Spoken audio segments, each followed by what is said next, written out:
What's going on, y'all? So I actually came across an article, really a couple of articles yesterday that were talking about um, one of the NBA's most um, exciting young players, who hasn't been in the league that long, Luka Doncic. I think that's how you say his last name. I'll just refer to him as Luka. And if you watch basketball any, you're very familiar with him. You know that he got traded to the Lakers, so he was playing beside LeBron. They disappointingly um, you know, lost early in the playoffs this past season. But apparently in the off season, he's really been getting it in. If you've seen any pictures of him, I would post, but I try not to mess with the potential copyright issues that would, have me get like a strike or anything on my channel. But if you look at him, the dude is lean. Now, usually Luca is he's a little, he's not extremely overweight, but he's kind of thick, like, kind of a soft build and whatnot. He's very agile. He's very agile and excellent ball handler and whatnot.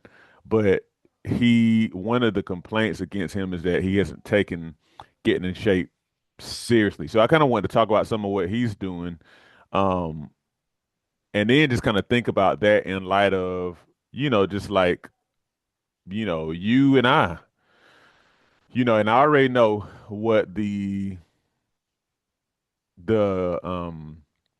thought will be, like, well, Doncic is like a NBA superstar who has a superstar budget. However, and while that may be true, I am a firm believer that you don't have to have that much money to do some of the things that these people are doing. Now, granted, you and I, most likely you don't play professional sports. You may not necessarily need to get into elite shape. However, I just want to show you what kind of things he's doing as he's kind of taking his health, his fitness, his stamina seriously so that he can really kind of be next level in the game of basketball. So check this out. And I'll post the articles in the description for YouTube whenever this gets posted on YouTube. So this says that since June, Doncic has gone on an intermittent fasting plan designed to limit inflammation and help his body recover better. 6 days a week, he chokes down two high protein meals and one protein shake. He doesn't have that first meal until he's crushed his 90-minute morning workout. Okay, so basically, he's been intermittent fasting, and 6 days out of the week, he's he's eating two meals that are high protein, focusing on the protein, and then one protein shake. So it's kind of like the other protein shake, I'm guessing, is like a meal replacement, essentially. Another article I came across basically said it it rephrased his diet and kind of summarized it as a gluten-free, low sugar diet. And he engages in two a day workouts. Okay, so let's see. Um, so his morning workout consists of various circuits, each set up to include an on-court challenge and an upper body and lower body exercise. Um, let's see. He does trap bar deadlifts, one of my favorites, landmine overhead presses. He works through sprints and jumps on an outdoor track as well. He's working on various resistance band drills, his ability to generate eccentric force. Um, the resistance band drills help him to slow his landings down.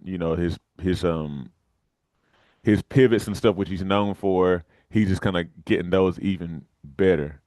He's doing a lot of hurdle drills.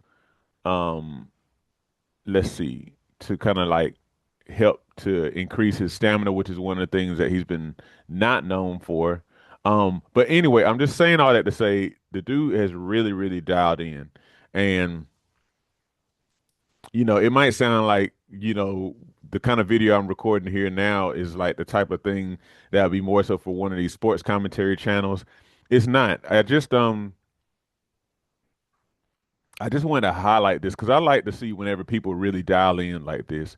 Obviously, Luka has to have some level of fitness anyway to play in the NBA, the constant back and forth and pivoting here and there and jumping and all this kind of stuff. He obviously has some level of stamina. However, his, relative lack of stamina relative to, maybe other players and whatnot, especially with the high level of skill he has, it has been an inhibitor. And I think that some people didn't necessarily expect for him to really go, even though he's a very high level player, they kind of didn't expect for him to dial in, but he obviously has. And again, if you look at him now versus like in the past, he is very different. The dude is noticeably leaner.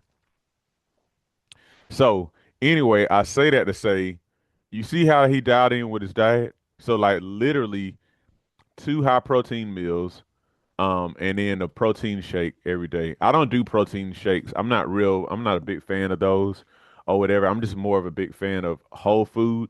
But like specifically to limit inflammation, he's kind of like backing off of a whole lot of carbohydrates, a lot of protein, which is going to help you to build lean muscle and to preserve muscle. Um, while limiting, as they say, inflammation. And when you can kind of like keep inflammation in check, that's one of the things I'm really working on in this season of my life. When you really work on limiting inflammation, that's the kind of stuff that'll help you to recover. Inflammation is actually part of recovery. However, because we tend to eat high, like inflammatory diets that they encourage inflammation, and we tend to have inflammatory lifestyles, it can kind of start to inhibit inflammation or make it last longer than it needs to. So, but you see the lengths that he went to do that.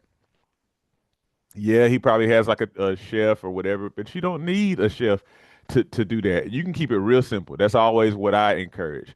If you want to do a diet that is um a, um you know reducing inflammation, you're talking like non-starchy vegetables, lean quality meats, not doing a whole lot of not trying to do little to no processed carbs. That's really the main thing. And being selective with the carbohydrates that you consume, but maybe even also reducing those. Because another way of reducing inflammation is reducing body fat. And a major way of reducing body fat is to make sure that you're not doing too many carbs, even healthy carbs, because a lot of us are so we eat so many carbs, our bodies can't really get out of fat gain mode. And so you have to allow your body to enter into fat loss mode, so to speak. A lot of times by reducing those carbohydrates so that your body will actually need to tap into those stores. Intermittent fasting helps with that as well. Um, but yeah, a very dialed in diet 6 days out of the week. 6 days out of the week. And then, of course, with the diet being in check, now his twice a day workouts, and he actually was avoiding basketball for a while just to kind of focus on that conditioning and whatnot. And I think apparently now he's back to playing basketball again, kind of getting back into it. But anyway, this is what it looks like to dial in. Yes, he's a multimillionaire, but you don't need that to to you know to take your fitness to the next level. So what I want to encourage you to do is to really, really think about how you can dial in with your diet. And what you might need to do, well, let me just put it like this. You got to make sacrifices. You have to. As long as you try to hold on to some semblance of what you've been doing, then you're gonna hold yourself back because you kind of think, it's like that whole like all these diets that say eat whatever you want and still lose weight. If you have that mindset, it's ultimately, in my opinion, not gonna be very good for you.